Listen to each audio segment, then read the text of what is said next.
I'm Catherine Howard in the International and Intercultural Education Office at the district.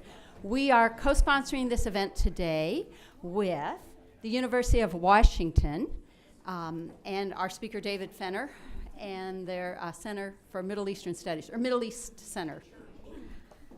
Wouldn't you know? Anyway, we are very grateful to have our speaker here with us today. Glad to see all of you. We have this core of faculty who come again and again to these events, and it's just so many familiar faces out there. Thank you. And Shireen, nice to see you. It's been a while, but I think when we hold it at Mesa, it makes it easier for you to join us. So a few thank yous. I want to thank our Global Engagement Committee that helps plan these global forums. Those of you who are on the committee, raise your hand. And we also have thank you very much. And Therese Tendick was the one, actually, we identified migration as a theme for this year. And as we discussed what we wanted to do, Therese said, I heard about, at a NAFSA conference, I heard about something going on with another community college in Washington State. So afterwards, she sent me the link with information to David Fenner, and we contacted him, and he developed this wonderful day for us. It's slightly different than our normal global forums in that we're not having just speaker, because we brought David in. He has a great day planned for us, and I think it'll be a lot of learning and some practical tools you'll leave with that you can use with students in the classroom to address this really timely and important topic of our times here. I want to thank also Mesa Community College for hosting us today, as well as the MesaCC Center for Teaching and Learning. They are videotaping the event, so we'll have this as a record to use. Their videotaping the first two sessions in the morning. So when those are ready later, they'll be available on our website, and we'll share that link. Reading list that I sent you. Finally, I'm going to invite our Associate Vice Chancellor, Dr. Sam Dosumu, to welcome you and introduce our speaker. Have a great day. Inside there. Good morning. Good morning. Great to see everybody. Thanks. Happy Friday, TGIF. It's Friday already. So, sometimes Fridays come a lot longer than where you wanted to, but we're glad we're here, we're alive, and everything's good. As Catherine introduced me, my name is Sam Dosumu, and some of you I know, quite a bit, I would say quite a few of you I know. I'm the Associate Vice Chancellor for Academic Affairs at the district office. And let me ask a question real quickly before we get into things. How many of us have seen a lot of these books? I think there are a zillion of them out there that have something about how to say no, how to say no to people. You've seen them? Well, I tell you what, I've read a few of those, and I know I've learned how to say no, but there's one thing I don't say no to. Whenever Catherine comes to me and asks me, can you introduce, can you do this, and it has to do with international education, intercultural, I'll never say no to that. Why? Because my origins are from there. For some of you who know me, for a while, I'm from Nigeria originally, and I've been here for 38 years. And honest to goodness, I never thought I'd be here 38 years. I just thought, come here, go to college, get your master's, and go back home. No, here I am, 38 years later, life is good, and I'm very excited and happy, and I'm really grateful for the opportunity. And when I think about that, think about what brought me here, and I look at the today's convening, and I thought, this is appropriate. I'm really envious because I have to go back to the office after this. I'd love to really hang around and just listen to everything. But, and I think what brings people, what moves people what causes people to move from one location to another? It doesn't have to be from there to the U.S. It could be from the U.S. to England. It could be from England to West Africa. It could be from West Africa to South Africa. But what really makes people move? And so I stayed up last night just kind of trying to look to see what are some of the important ones that have been identified out there. And I stumbled across sort of like a top 10 list, but it's actually a top 11, put up by a public forum called Global Citizen. And I'm not going to read all 11 of them, but just a few of them that really caught my attention. One of them, the very first one, is to escape past or future persecution based on race, religion, nationality. And you think about that for a second. We've seen a lot of that. We hear it, happening more frequently. There's war in a part of the world, and U.S. intervenes or something like that, and then people, they find a way to migrate. So that's one reason. Another one is, which aligns with that, is to escape conflict or violence. That's very common out there. At the drop of a coin, the next thing you know, certain groups of people, certain origins are being persecuted or being attacked, and people want to just get away from that. I think in the end, we all want a good life. We all want to be, comfortable in our own environments. And you look around and you say, gosh, I'm not comfortable. Maybe I can go somewhere else. And that's what usually begins migration. When I came to the States, like I said, 38 years ago, I didn't think I was going to stay this long. But, as I looked at some of these reasons that were cited, I thought some of them apply to me. One of them is for educational purposes. I came to the States to go to college. So Nigeria doesn't have universities? Oh, yes, we do. At that time, we had about 13 universities. We probably have a lot more now. But, I think the opportunities were there for some of us, probably about 1 million of us between then and now who have migrated out this way. And you get over here and you like the life. And so that is, if you will, that would be the foundation, the commonality among any movement from, of human beings from one location to another. You're looking for a better life. And so, I just wanted to share those. And then the last one of those reasons said, just because. That was the reason. I said, that one covers everything, just because. I just want to migrate. So I think I can use two of those, for education and just because. So anyway, it's not about me, but it's really about what you will hear today from our speakers. And it's my pleasure to introduce our first speaker, David Fenner, who's from the University of Washington, the Jackson School of International Studies. As affiliate faculty member at the Jackson School of International Studies, Fenner taught perspectives on Muslim immigration in Europe at the University of Washington's Rome Center in 2016. He is also the lead presenter for the federally funded Bridging Cultures program, a series of professional development workshops for K-12 teachers in districts with large immigrant populations.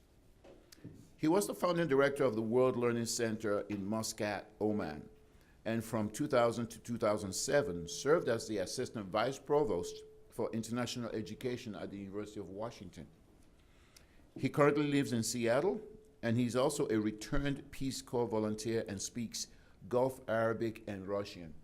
Ladies and gentlemen, David Fenner.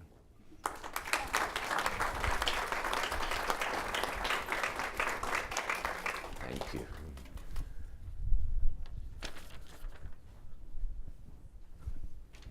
Hello.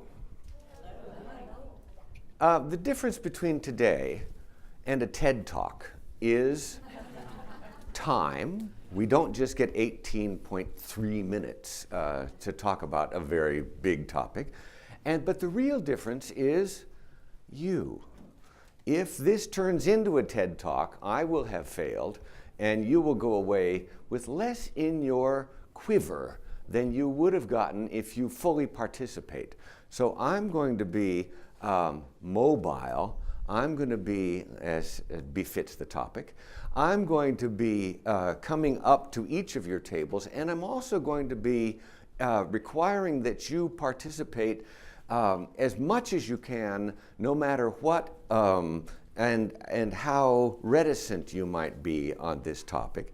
And the only way to get you to feel comfortable doing that and seizing the moment is to teach you some Swahili. So, if you would all repeat after me, mpinde, mpinde, samaki, angali, mbichi, mpinde, samaki, angali, mbichi, samaki, angali, mbichi. Do you have any idea what it means? It means, yes, good. Yes, bend the fish while it is still moist. Yeah? Because if you wait until it dries, what happens to the fish? Yeah, now why in East Africa they're trying to bend fish all the time, I don't know. But what it really means, and it squares with other sayings around the world, like make hay while the sun shines, strike while the iron is hot. Even in Latin, carpe diem, carp, fish. No, has nothing to do with that. But it really means take advantage of the moment. And that I hope to use as a kind of spur, because now that you've talked, you'll easily talk again. That's the first part of my strategy. The second part is that it is a wonderful opportunity that we don't take very often to sit with our colleagues and try to figure out a really challenging issue that sometimes seems like it's far off and distant, but as you all know from your classes and your communities and the news reports, it is right here on our doorsteps. It is an immediate issue. And the third reason to mention it is that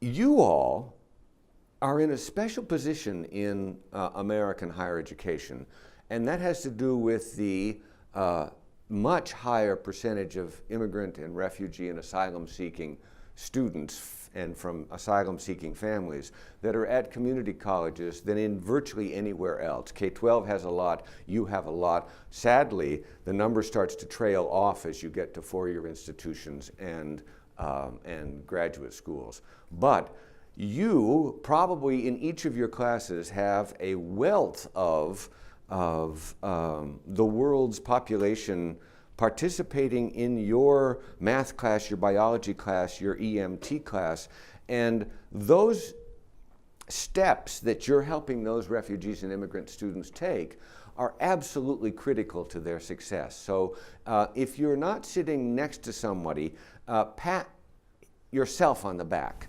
because if you are sitting next to somebody, pat them on the back. This gets you interactive. You're going to be in the next hour or two, you're going to be really interactive with each other. Now, before I forget, I want to thank Mesa Community College and the administration here in this fantastic library facility. Catherine Howard, Maya Petrova, Michelle, everybody has put in a great deal of effort to make this day happen, and so now it's yours. Hopefully it will be worth your time by the end of the day. What are we doing here exactly is a question that we'll try to answer, and it all has to do with mobility. It has to do with movement, and it has to do with gaining an appreciation for how mobile we are as bipeds, as Homo sapiens, and also to see in the immigrant or refugee, to see ourselves. And with that in mind, I want to ask you all just to continue to participate and tell me what moves in this world. Oh, I forgot to mention one thing, and Catherine knows this. When I was a lad, I grew up in a town in Oregon that had a big sports facility, and all the rock and roll bands of the 60s came and played in that sports facility, and I knew where the back door that wasn't locked was.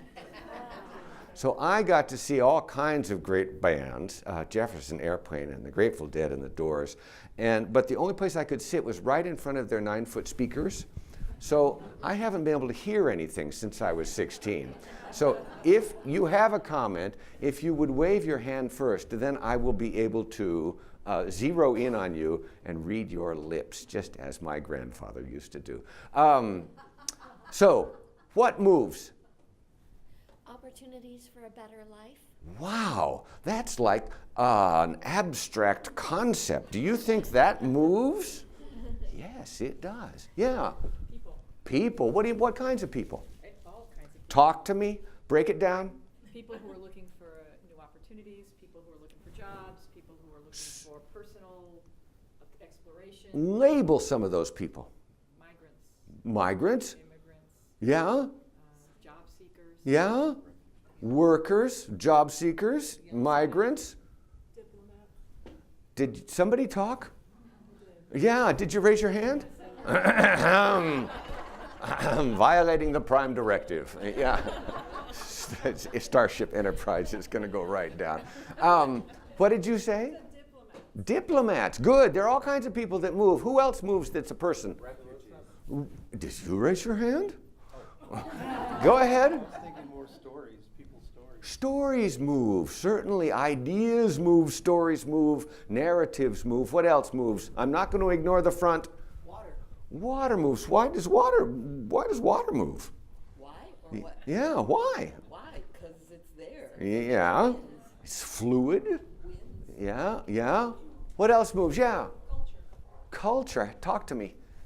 Things that we know, that we do, and that we share with one another. Do you think American culture has moved anywhere? Unfortunately, yes. Do you think other cultures have moved places as well? Unfortunately. Yeah, good. Yeah. Businesses. Yeah. What do you mean?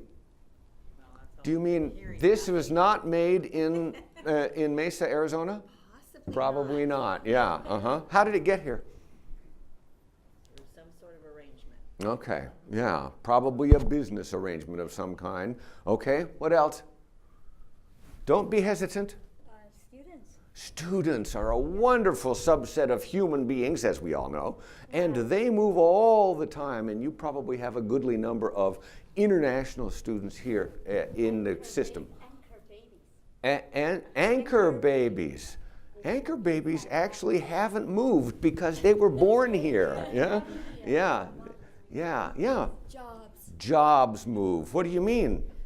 Multinational corporations outsource their jobs to find cheaper labor. Yeah, so in China, if you pay somebody $2 an hour, and in Mesa you pay them $14 an hour, where are you going to make this? Where it's most profitable. I'm afraid that's right. Whether or not it's good for everybody involved, it's the profit that speaks. Yeah. Methods of transportation. Like what? It evolves, like started out walking, then horse and buggy, then cars, drones. Yes, drones. Drones, okay. Yeah, what else? Oh, I wasn't raising my hand. Well, I will. yeah, if you make a gesture like this, you're raising your hand. Yeah. What else moves? Yeah. I want to say opportunity. Uh-huh. As we talked about. Yeah. Elderly people move for climate reasons. Yeah. Oh. You thinking snowbirds? Is that the term? People that might live in the north part of the year and live in the south part of the year. Like it here in the winter. Yeah, I like it here right now. Yeah. Languages. Languages. Adapt, change, and take over. So languages move. Yeah. And you have some more. Money and currency. Yeah, so the world's financial system, you can transfer money into your bank account in the Cayman Islands. I know you all have one. With the click of two buttons, yeah. Political ideologies. Yeah, like what? What's a good example of that? Socialism, communism, whatever, anything in between. Yeah. Good? Yeah?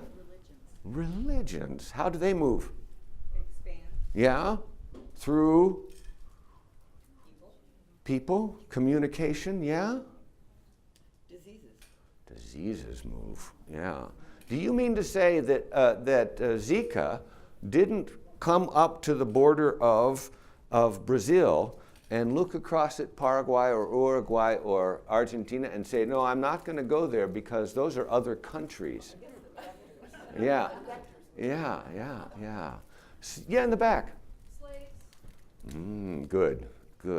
People have sometimes moved involuntarily around this world. People are moving. And people continue to be moved involuntarily across this world.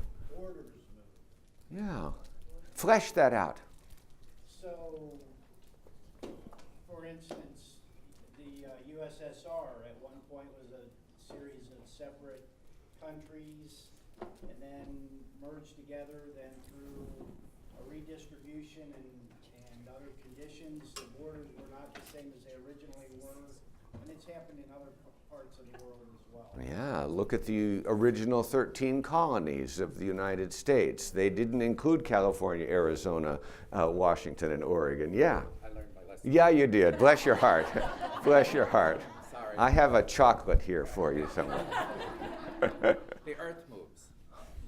Earth Under my feet? sometimes. I'm sorry. You're closer to the Grand Canyon. Yeah. Earthquakes, global climate change. Yeah, good. As you have just demonstrated, the answer to the question is everything. Everything moves. Ideas, stocks, acid rain, borders, people of all stripes. Soldiers move, students move, doctors without borders move. And so it's a lesson, I think, that sometimes we forget that things really aren't that stationary.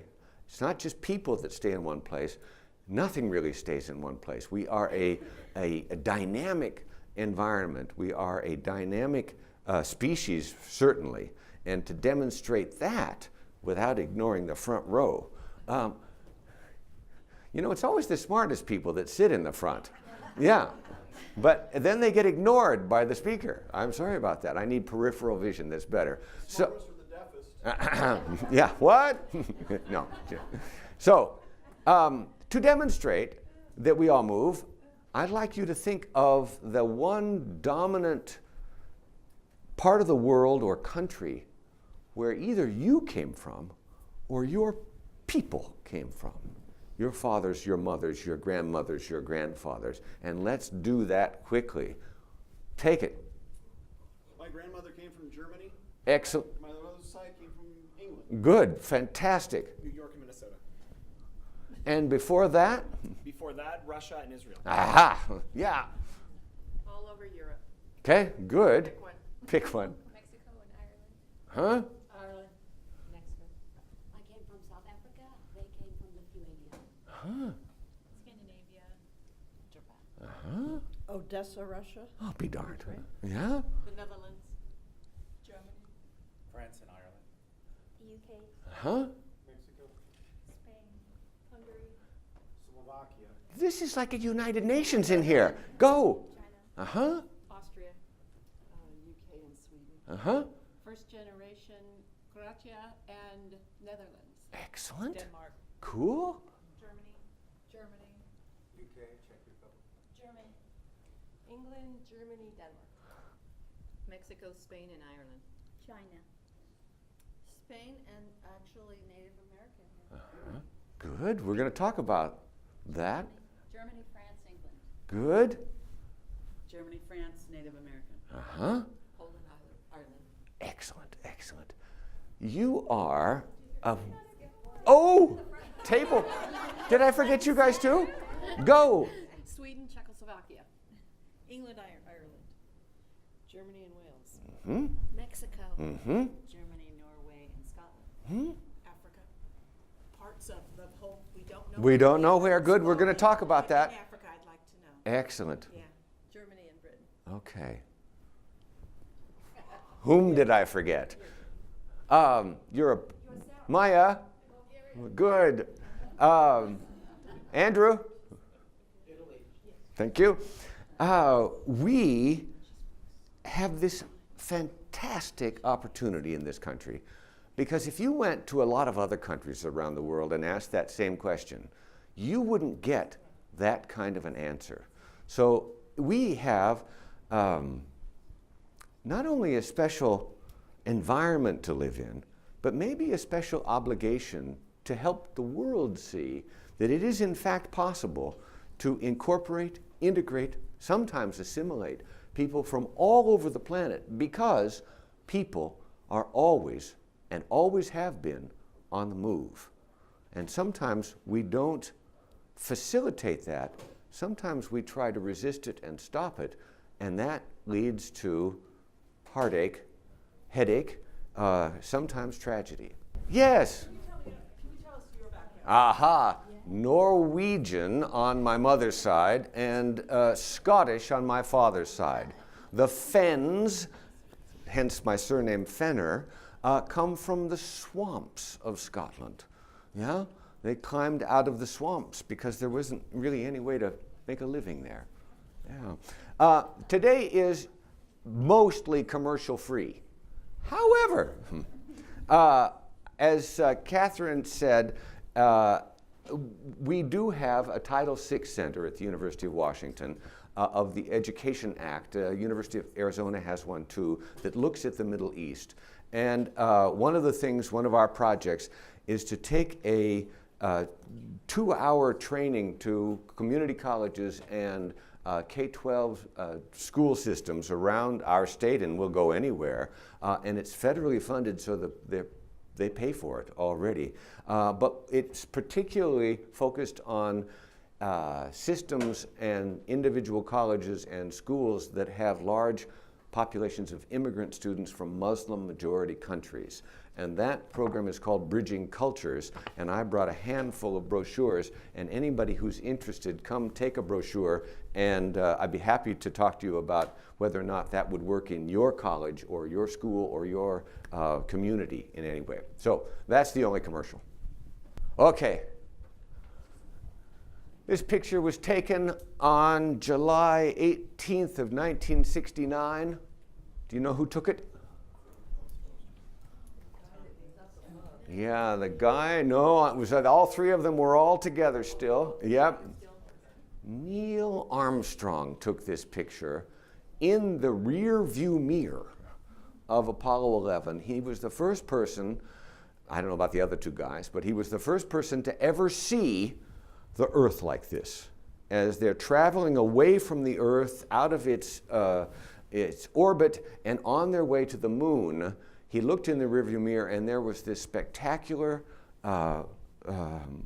gorgeous marble-like ball floating in his mirror behind him. He turned around, took a picture, sent it to NASA. NASA sent it immediately to the White House and said, you've got to release this picture. This is extraordinary. And the discussion led to the National Security Council. And at the National Security Council, a rather famous national security director said to Nixon, Mr. President, we cannot release this picture. Henry Kissinger, in his autobiography, talks about why they didn't release this picture for years until after the mission was long completed. What did Henry Kissinger object to in this photograph? Yeah. The United States is not on it. Even the Americas are not on it. Yeah, that was one reason. What's another reason? The size of Africa? Yes, it made it look like Africa was a really large, significant continent. Yeah, yeah. What else? The fact that you could migrate. It's all connected. Yeah, everything's connected. And take that one step further. What is missing from this photograph? Borders. Turns out that borders are artificial, man and woman made sometimes, man-made most of the time, and don't exist in the real world. We've created these borders for all kinds of reasons, some of them good and some of them not so good.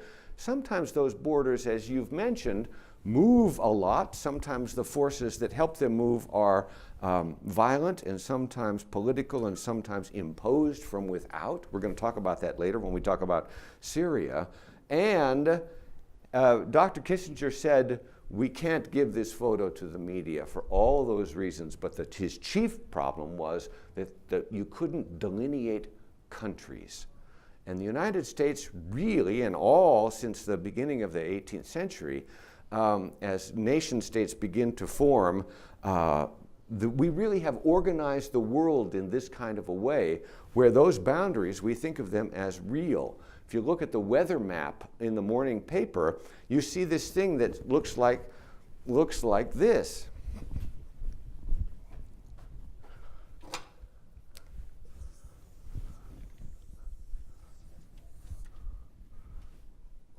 It's a terrible Texas. And there's nothing up here, and there's nothing down here. It's as if this exists, particularly for weather. Think about that. When a hurricane starts moving up the Atlantic coast, it doesn't say, well, I don't think I'll go in there because that's the United States. It goes wherever it wants to go. And so even in our conception of ourselves as a nation, even in the morning paper, we separate ourselves from the rest of the world. The instruction to Neil Armstrong and the crew of Apollo 11 was, wait 12 hours and take the photo again. In which case, what would have hived into view? The United States. Yeah.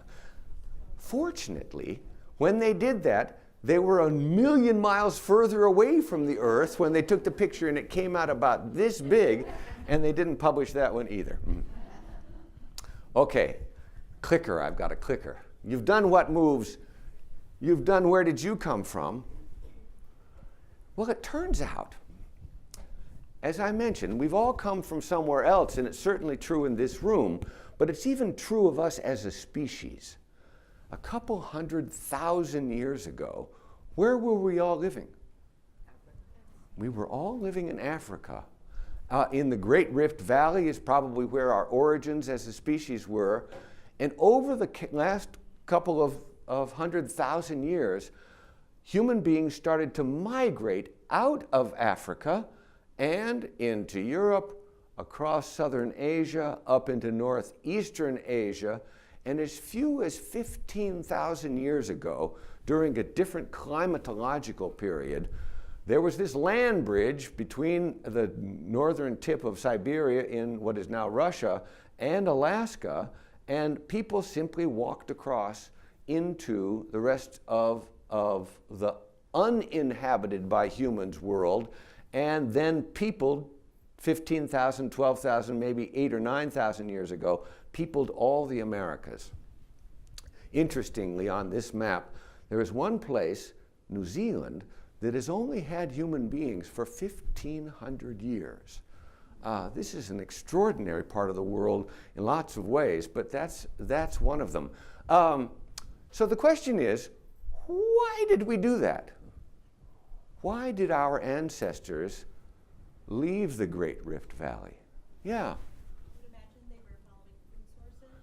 Probably following food sources, yeah. Climate change may have affected how well or overuse of a particular part of the world and made them look further afield, yeah? Why else, yeah? I think as humans we have this desire to always see what's around the corner. Yeah, what anthropologists call a human trait, which is exactly that. They say we are inquisitive and acquisitive. And that we not only want to know what's around the corner and whether or not the grass is in fact greener over there, but we also want to control that valley so that we can make it our territory. Yeah. Disagreements with others in the vicinity? Absolutely. We might have run afoul of our neighbors, whoever they were, and off one group goes, and there's a wonderful analog of that within the whole story of the Muslim world, because Mecca in what is now Saudi Arabia was the site of the revelations the Prophet Muhammad received, and then people in Mecca didn't want to hear what he had to say, and the whole group of Muslims migrated out of Mecca to what is now called Medina, and it's so significant that the Muslim calendar starts with that migration, the hijrah out of Mecca, yeah? Don't get me started on that. Yeah. Population growth would move people because they would need more territory in order to support themselves. Absolutely. We're going to talk about more of these issues, but those are all good ones. I'm thinking of frequency or tendency of natural disasters. Sometimes move people away from that area. Yeah, it certainly can be true. Haiti, you wonder in some ways how the Caribbean is peopled at all, given the fact that hurricanes, and God knows they didn't need an earthquake, but hurricanes in most cases are born in that area and have just devastated it forever since time began. We have also moved around historically in the historical period when we've actually kept track of who was moving. This is one of my favorite maps because it is the Roman Empire, once it falls apart, was absolutely overrun by people from everywhere else. The Carthaginians and the Vandals came from the south, the Huns and the Visigoths from the north. And I use that slide in particular because I had a guy as a part of the Brexit campaign from the UKIP party, the United Kingdom Independence Party, that was trying to get England and Britain out of the European Union. And he said on the BBC in an interview, he said, well, what I want to do is keep Britain Anglo-Saxon the way it always was. Well, the Anglos and the Saxons are Germans, yeah? There weren't any Anglos and the Saxons there. There weren't even Celts and help me, Gales. They all came from Central Europe. And look, even the French aren't French. They came also from Northern Europe, not in France. So I mentioned this map about the Muslim world and the movement across some borders and across empires, and how people quickly spread out of Mecca and Medina in the 7th century. And within 150 years of the Prophet Muhammad's death, the Muslim world stretched from the Himalayas in the east all the way to the Pyrenees in southern France. Extraordinary movement of people and ideas. And one of the really cool things about the pilgrimage tradition in Islam, don't get me started on this, is that people were coming to Mecca from all corners of the Muslim world and bringing with them an astrolabe, bringing with them the concept of zero, bringing with them literature and poetry, and bringing with them algebra and algorithms, and sharing them with each other. And so within the space of a year, because of the pilgrimage tradition, those ideas were going all the way back out to the ends of the empire. Unbelievable in the 7th, 8th, 9th, 10th centuries, how far ideas could travel on the shoulders of religious conviction. Just an amazing historical time. This brings us up to the modern day. As we've talked about the traditional historical movement of humans around the country, it's at as high a level as it ever has been. The UN High Commissioner for Refugees, which we're going to talk about, is going to comes out with statistics each year, and this is the current one, a snapshot of this year. I can send all of these slides to you all through Catherine if you would like them, so don't worry about getting any of them. They estimate that 1 in 7 human beings is on the move, has left their home for whatever reason, and is living either temporarily or more permanently in another place, either internally different. This number of 750 million people have left their homes and gone mostly where? To cities. Yeah, they have urbanized in very large measure.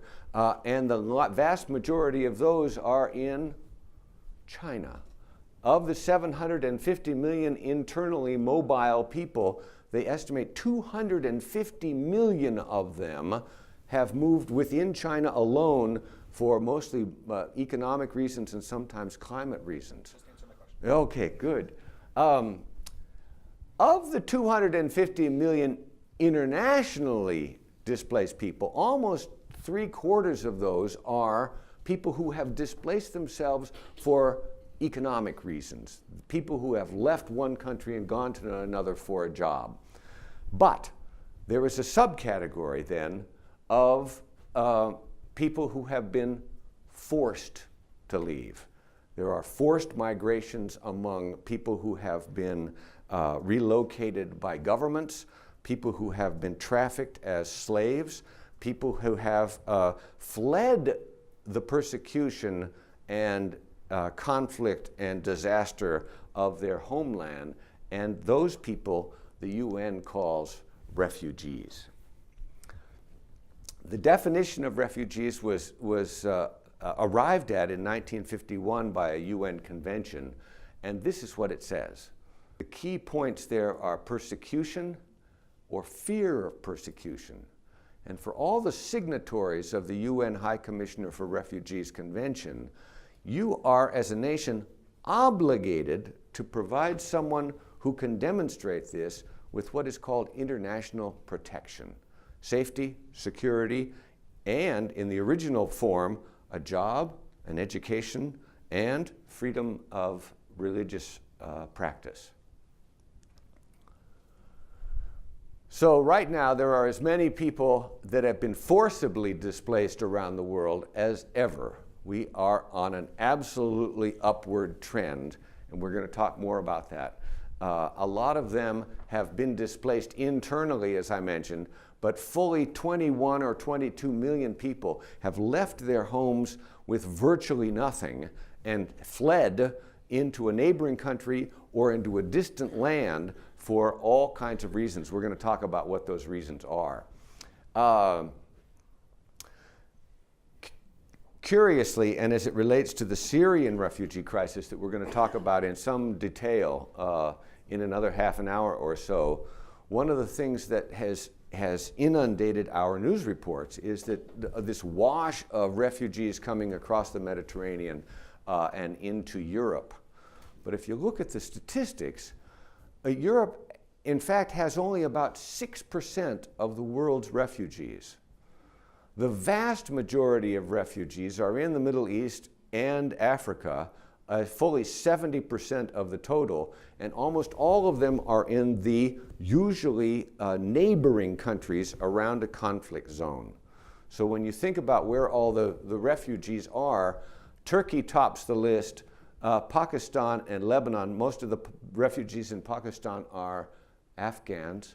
And in Lebanon, there are nearly a little more than 1 million Syrian refugees who have fled into Lebanon. Lebanon is a country of 5 million people, and they've got 1 million refugees living with them and trying to scramble in ways of making a living. Our own country's history of welcoming refugees is spotted. And there have been times when we have said, welcome, give us your tired, your poor, your huddled masses yearning to breathe free, the Emma Lazarus poem at the base of the Statue of Liberty. There are other times when we have in fact closed the door. Until 1965, we had a race-based immigration policy and actually said how many Asians, Africans, and white people we want to admit to this country. And the white people always had the largest percentage of admittees until 65. There have been times when we passed 1883, the Chinese Exclusion Act, after bringing tens of thousands of Chinese to this country, mostly to work on the railroad expansion into the West. At one point, we decided we didn't want any Chinese here, and so we passed a federal law banning the immigration of people from China. During the 1930s, we had a particularly difficult time trying to figure out what to do with mostly Jewish refugees from Europe who were trying to flee to save their lives. It was clear throughout the 30s that Germany and Hitler and the Third Reich were going to do whatever they could to eliminate all the Jews of Europe. And migration after migration started to leave Germany voluntarily, but for fear of persecution. So they were real refugees. This is before the UN this is before the UN. This is before we signed a treaty saying we're obligated to give international protection to these people. And in 1939, a boat from Hamburg, a ship, a cruise liner, with about 1,000 Jews on board, started heading toward the United States. Those people, 1/3 of whom were children, which is even lower than the total refugee population around the world today, where it's even more than half of the refugees in the world are kids. About 1/3 of them were children. They crossed the Atlantic, and a photograph from on board the ship. But when they got to Havana in Cuba, which was an American protectorate in the 30s, they were refused entry, even though they had valid visa documents. And so what the ship did was it turned north and went to Miami.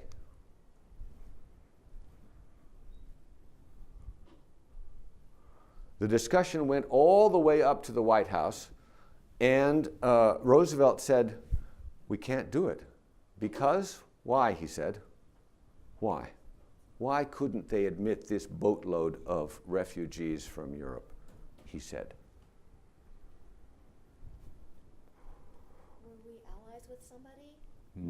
We were not yet. We were unaligned before we joined the war effort, but that was almost 2 years later. Yeah?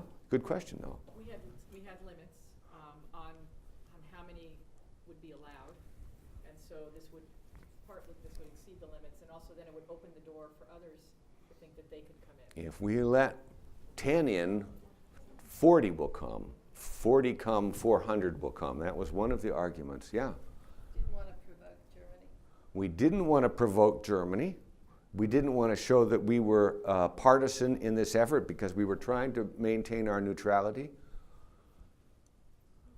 One of the things that was absolutely rampant in the 30s in this country was anti-Semitism.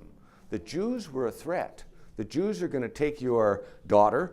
They're going to take over the banking industry. They're going to take over. They are going to be like a fifth column in this country. And once we let one or two of them in, it will spread. Does that sound familiar to anybody? Yeah. So, sadly, we turned the ship around and sent them back to Germany.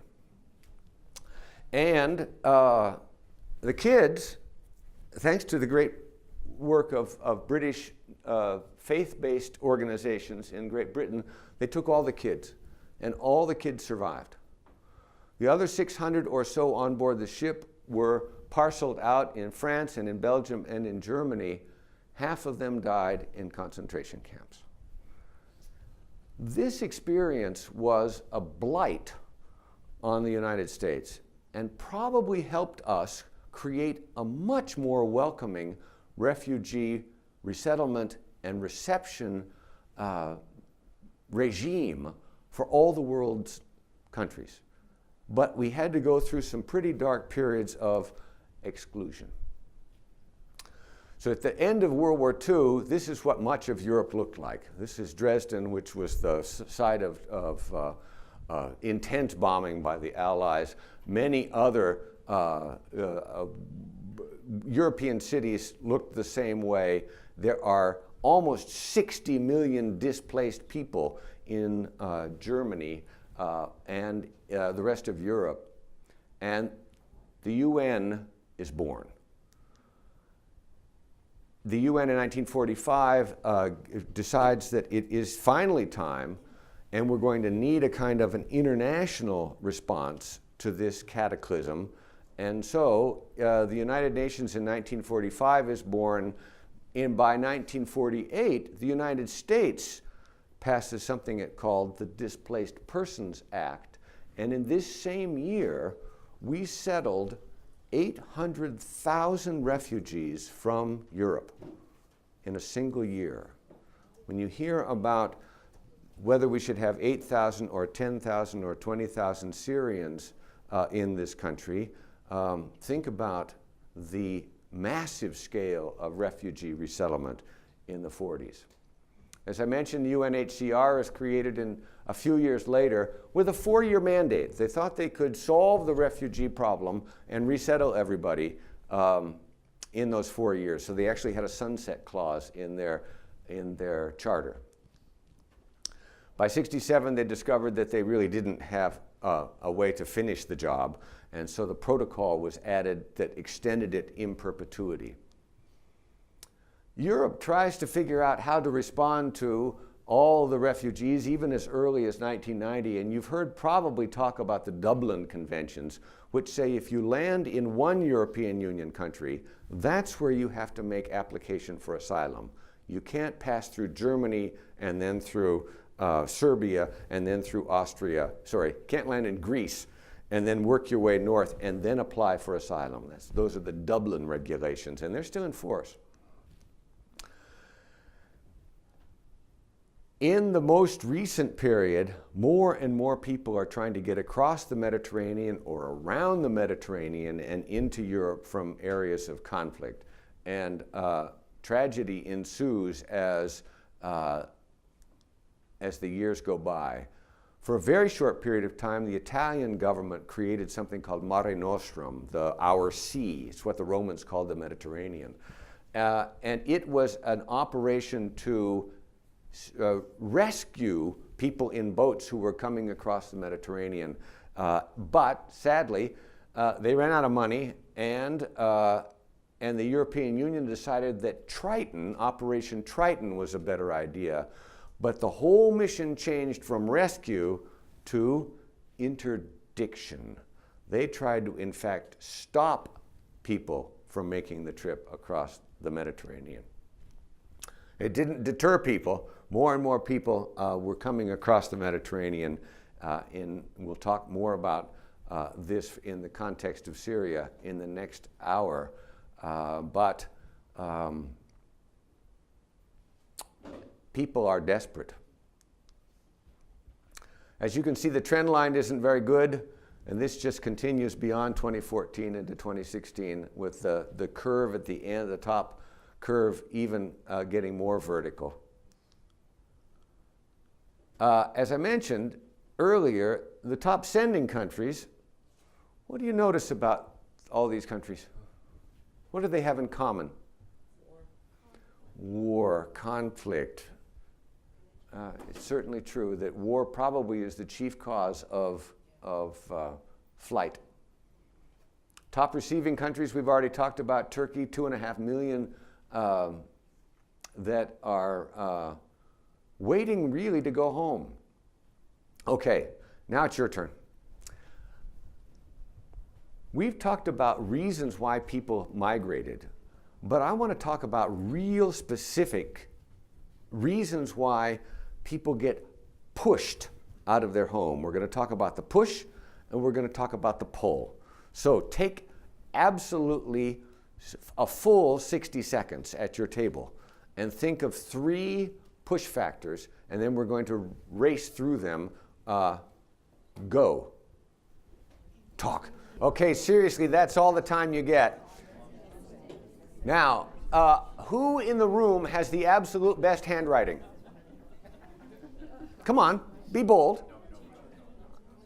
Who in the room has the absolute best handwriting and is not left-handed like your speaker? Come. Okay. This is... Is it a boldly colored marker? It's bold enough. Okay. You go. Now, in rapid fire, and this is a wonderful exercise to do with your students in virtually any class, but particularly classes that have to do with sociology, anthropology, history, politics, international relations, all of those, even applied math. You can figure out a way to make this discussion happen and get your students really involved in how these factors are influencing the world that we live in today. Okay, go. 3 from you guys. Religion, hatred, and jobs. Those are good. Okay, table back. 3. Famine. Famine. War. War, you can't use one that somebody else has used, but no, you haven't. You got war in there first. Good. And Destruction. destruction. Could be natural, could be man-made. Okay? It's going to get harder as time goes on. Yes. Tribal ethnic conflict. Okay, say it louder. Tribal ethnic conflict. Dos más. I think their others are covered. Physical dislocation, where you're forced to move from where you are So for reasons. But yeah, the government is actually moving you out. Forced relocation. Yeah? Hang on. You got one more hiding in there? Well, physical dislocation due to disaster. Yeah, we did disaster. Yeah. It's going to get harder as we go through this. Yes, back here. We said fear, racism, and money. Yeah. So they have so much money that they want to spend it on leaving. No. Oh, okay, they don't have. Absence of money. Yeah, huh? Oh, we also discussed, like the same ethnic group. Sometimes the first or whatever generations here, they don't like the new people from their own origin to come. I heard that on NPR recently. We're going to talk more about that with the pull factor too. Okay, table one. What I would best call political cleansing. The regime in power simply says, I'm going to kill you, and you have to run for your life. That's not genocide, it's just political. Persecution. I Political. didn't support you, and so they're going to come get me. Yeah. Political persecution. You got 3? No, that was the best one I could. That's really good. Yeah. You're handicapped. Yeah. I think you got our 3 already. We have poverty. Is poverty up there? Lack of money. Sort of a big topic. Yes, table. Environment or climate issues. Yeah, climate change could do it. Desire to have a family. So is that already on there? Yeah. Did we miss it? Storm cloud. That's a storm cloud. Good. Nice, thank you.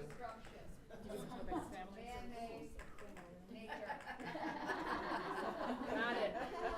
Wonderful. Family. How does family fit into a push factor? Well, China was limiting the number of children you could have. Yes, good. So if you wanted 9 children, you'd have to leave. What's another way that family can actually be a push factor? Joint family. Yes. Moved over. Yeah, family reunite. Thank you. I knew there was a noun there. Another one, they can be used as human shields, as ISIL is doing right now with 8,000 families, using them as human shields in Mosul. Forcing them into a difficult war situation. And there's one other way that families can actually be a push factor. When a family says to their 10, 11, 12, 13-year-old in Guatemala or Honduras or El Salvador, go. Go, you're not safe here. And if you go and can establish a beachhead, a foothold, then maybe you could bring your brothers and sisters one day to safety. Yeah. Whom have I forgotten? This table, I love this table because they all left the room as soon as I knew that, Well, death, rape, forced slavery, forced soldiers. Yeah. When they pull people out, they just mow them down. Yeah, violence against women, for one. Yeah, and children. Did you say lack of work, jobs? No jobs. There's no money up there. Jobs in the top could be a push factor. It could also be a pull factor. So you can do, that's a hand raised. We thought maybe a limited access to certain resources like education for women, for instance. Or I've heard the reason for moving if you have a disabled child and you need special resources, so that would maybe be a push. Yeah. Some families and Absolutely. And if you, for instance, if you wanted to bring a complaint against the government in a free and open judicial system, but there ain't a free and open judicial system, what do you do? Yeah.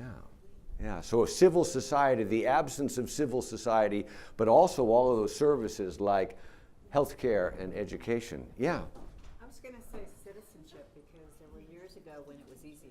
People came across the border, had their children here, so they established citizenship, which allowed everybody else to come. So could that be a push factor or a Maybe it's a pull factor? Okay, but what you've done, and you've done a really good job with this, and did you use up a whole pen?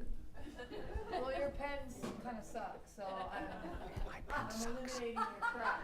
You know, I'm politically cleansing. Yeah, good. Good. Do you realize that this is really good because we're on video? Great. Trust me. If you need to get in trouble, just put me on Yeah, video. excellent, excellent. You're hired. Yes. Nobody's mentioned what is a push and a pull, and that is handicapped individuals in the family. Sometimes the rejection of causes are perceived as you did something bad or you're a curse or whatever. So loving someone who has a handicap Yeah. can push Or you out. someone who has been shunned by a community. What does he or she do? Yeah. Oh, I was thinking of like the leftover women in China. Yeah. When they're being too old, and then many of them come try to find American Westerner through online dating or whatever. Some of them came here. Their situation is not that pleasant. Yeah. Yeah. Okay. So, thank you. You have over completed your task. Thanks. All the skills.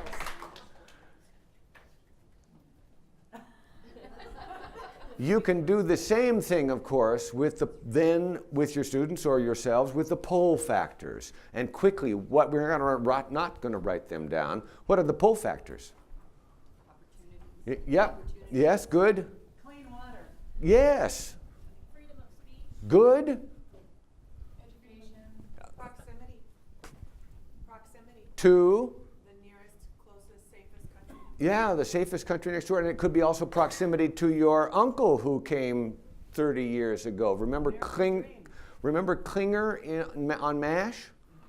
He had an uncle in Toledo. Yeah. They sent out for ribs one time. Remember that? And they had them sent to Korea on a military transport. Yeah. Hope for your children. Hope for your children. Hope, of course, is the subtitle of today's talk. And is the title of this marvelous book. Leila Lalami is a Moroccan-American writer. And she lives in Portland now. And she has written just a dynamite little book that it's a novel, but it chronicles the lives of 5 different people in Morocco in their effort to get to Spain, and as economic refugees, in some cases as political refugees. And it is, if you needed a way to sort of develop empathy with today's refugees, reading this book, you'll never be the same afterwards. It's about $10 on Amazon. It's just fabulous. So, time is not our ally, but you do the pull factors, and many of them, of course, are like those you've mentioned, but they're often the opposite of the ones on the push factor. So there's no court system there's no police department that I can trust in my home country, and I need police protection when I get to a new country. There is no doctor in my home country. I need a doctor for myself or my children in the new country. There are bombs dropping on me here, and there are no bombs dropping on me there. You hear this time and time again from Syrian refugees. Nobody is bombing us. NPR did an interview of a woman in Turkey, and she said, she was from Aleppo, and we're going to talk about Aleppo later in the morning. She said, first it was Assad who was bombing us. Then ISIS started bombing us. Then the Russians started bombing us. Then I left. Everybody was bombing us. Here's the payoff part of this process. As you think about the impact, not only on the sending country, but also on the transit countries and the destination country. So give me a few ideas about what are the impacts of refugee flight. Expense. Economic. Economic, what way? How much it costs to take care of them. Yeah, and what does it cost to get there? I mean, there are all kinds of economic parts to this. What is the loss to the sending country of someone who can't work and has left the country because of, let's say, political reasons? They've lost his or her labor. Yeah, the new country gets his or her labor, but there might be Displacement. yes, there might be resettlement costs along the way. And how long do you provide those until the person gets on his or her own feet? Yeah. Brain drain. Brain drain. Yeah. Talk about it. When I was in Malaysia, there's a lot of Malay that are leaving Malaysia. They're going and studying abroad, and they're not coming back because of the friction between the three predominant cultures of the people from India, the people who originated from China, and then the Malay who are there, who are oftentimes Muslim. And so there's friction between those three because there's persecution sanctioned by the government of the Chinese and of the Indian as far as having opportunities. Many of the Malay don't want to participate in that. Yeah. A good example of that same factor is the Philippines per capita creates more trained nurses than any other country in the world, and they have a nursing shortage. Where are a lot of those nurses? Anyway, you can talk about this a lot because there is an impact on everybody, certainly on the refugee herself, but also on every aspect of the process. But it's a significant part of this discussion to recognize what the impact is. And students in particular have a great time trying to figure this out. One of the impacts that we've seen in Europe more recently in the United States is a rise in anti-immigrant political parties.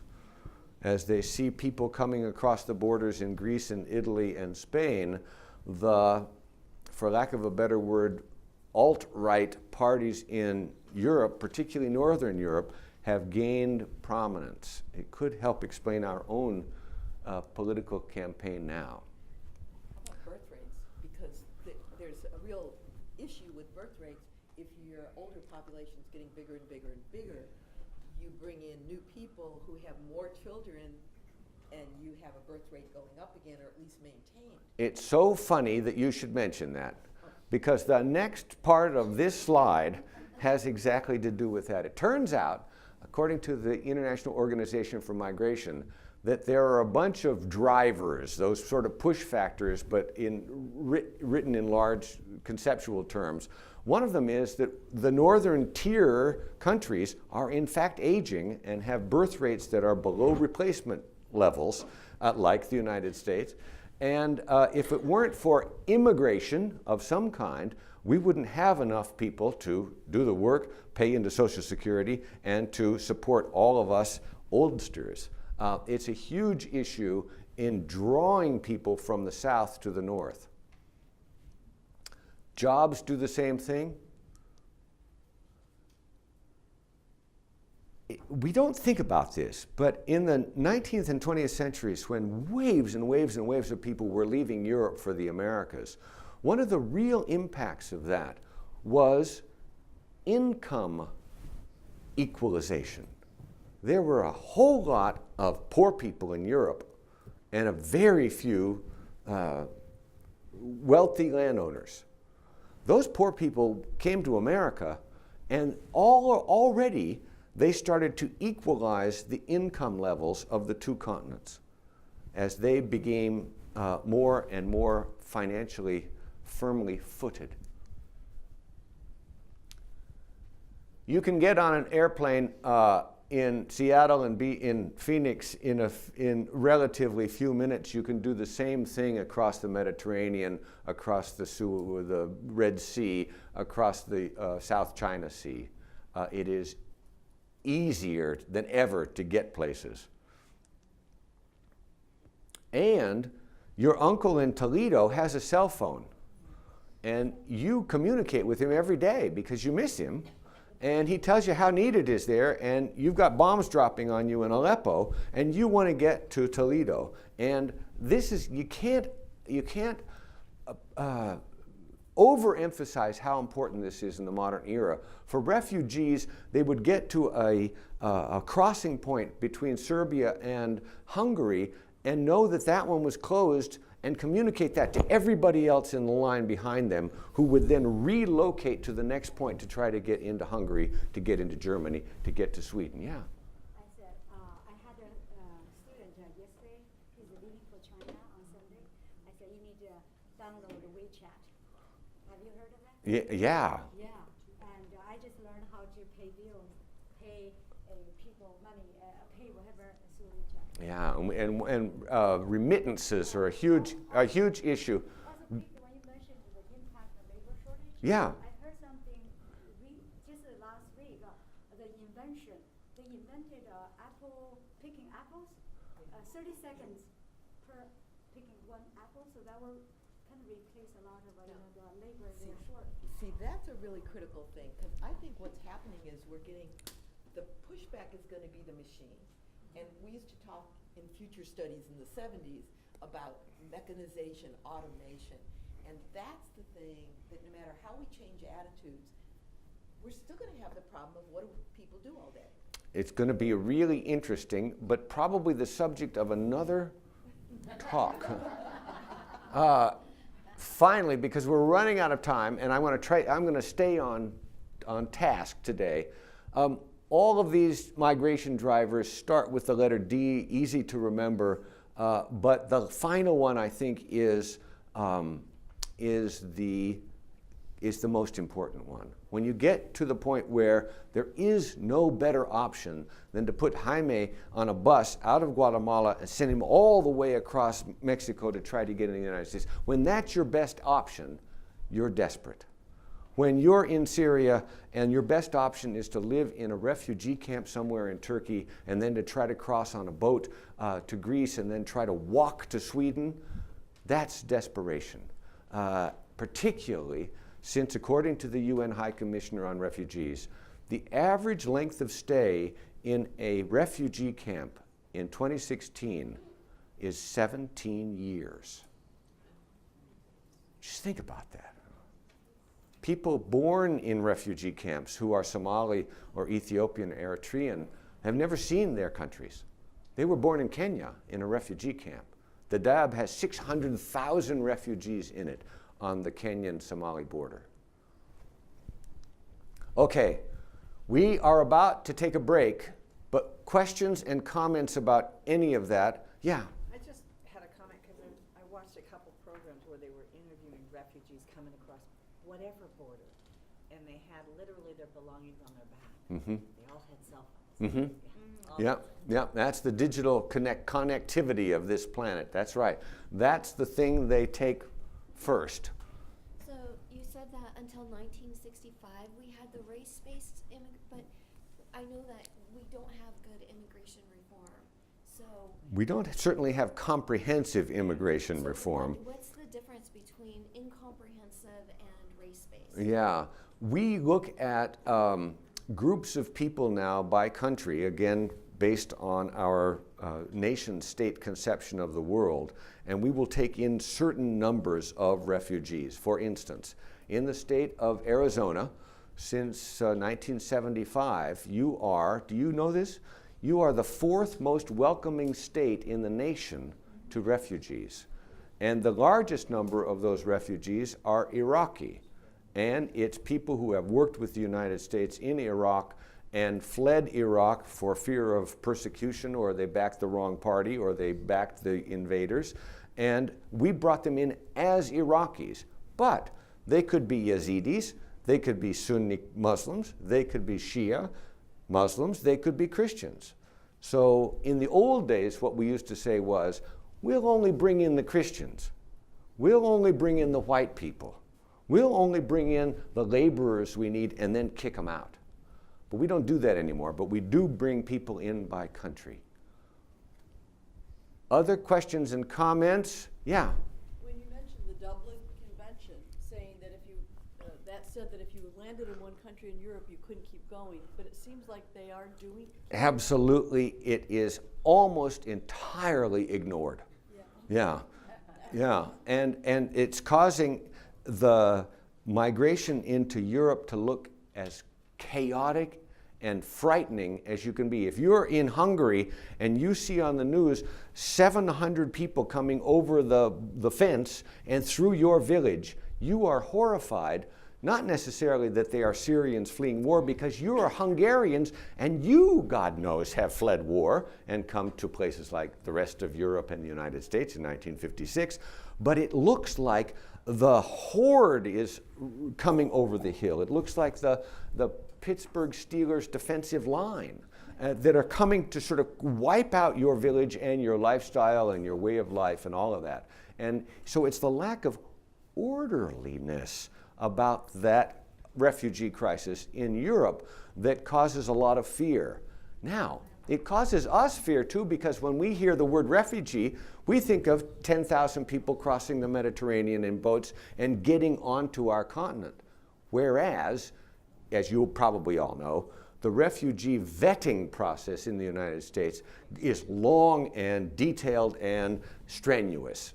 And we don't let in those 70 or 80,000 refugees a year without vetting. Again, half of them are children. When the D's were up there, it made me think of how much of the drug trade causes. Is it measurable? Is it a huge amount? I think for Central America, the drug trade is the primary push factor. That this, unfortunately, the countries of Central America have devolved into a kind of a warring state between rival gangs, and it's pushing all kinds of people out. And it's because the world has an appetite for those drugs, but many of them are passing through Central America and really ruining those societies. And so I think the drug trade is another D that could go up there. Okay, we are going to take a short break and come back in 10 short minutes, and we're going to look at the next issue.